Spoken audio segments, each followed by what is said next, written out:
জয়ের অগ্রিম শুভেচ্ছা জানাতে সাধারণ মানুষকে সবুজ মিষ্টি বিতরণ তৃণমূলের।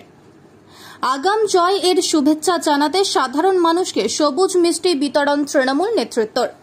যদিও আগামী জুলাই মাসের 4 তারিখে ফলাফল ঘোষণা হতে চলেছে, আর সেখানে নির্ধারণ হতে চলেছে প্রার্থীদের ভাগ্য, তার আগে গালভরা হাসি নিয়ে সবুজ মিষ্টি বিতরণ করলেন তৃণমূলের ব্লক সভাপতি। মঙ্গলবার নদিয়ার কৃষ্ণনগরে দেখা গেল এই চিত্র। এই প্রসঙ্গে শান্তিপুর 1 নম্বর ব্লকের তৃণমূল সভাপতি সুব্রত সরকার জানান, ইতিমধ্যে চতুর্থ দফার নির্বাচন শেষ হয়েছে। নদিয়ার 2 কেন্দ্রের তৃণমূলের 2 প্রার্থী মুকুটমণি অধিকারী ও মহুয়া মৈত্রকে মানুষ বিপুলভাবে সমর্থন করেছে। এই 2 প্রার্থীর জয় নিশ্চিত, এখন শুধু সময়ের অপেক্ষা। সেই কারণেই অগ্রিম জয়ের শুভেচ্ছা জানাতে মানুষকে সবুজ অভিনন্দনের মধ্য দিয়ে সবুজ মিষ্টি বিতরণ করা হচ্ছে।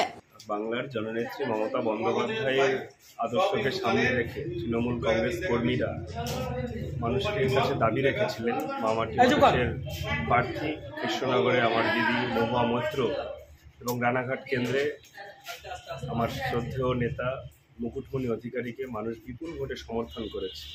আগামী 4 তারিখ তার প্রমাণ হাতে নাতে আমরা পেয়ে যাব এবং বিজয় উল্লাস আমরা মানুষকে সঙ্গে নিয়ে করব।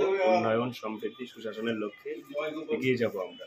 তো আজকে সবুজ মিষ্টি ছিল, বানাচ্ছিল এই দোকানের দাদা, তো সবাই ছিলাম আমরা সেখানে, আনন্দে আমরা সবুজ মিষ্টি বন্টন করলাম। আগাম জয়ের শুভেচ্ছা জানালাম সবাই। আপনার নাম? সুব্রত সরকার, সভাপতি, শান্তিপুর ব্লক তৃণমূল কংগ্রেস।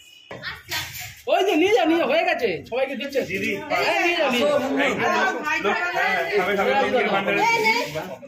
দিদি আপনি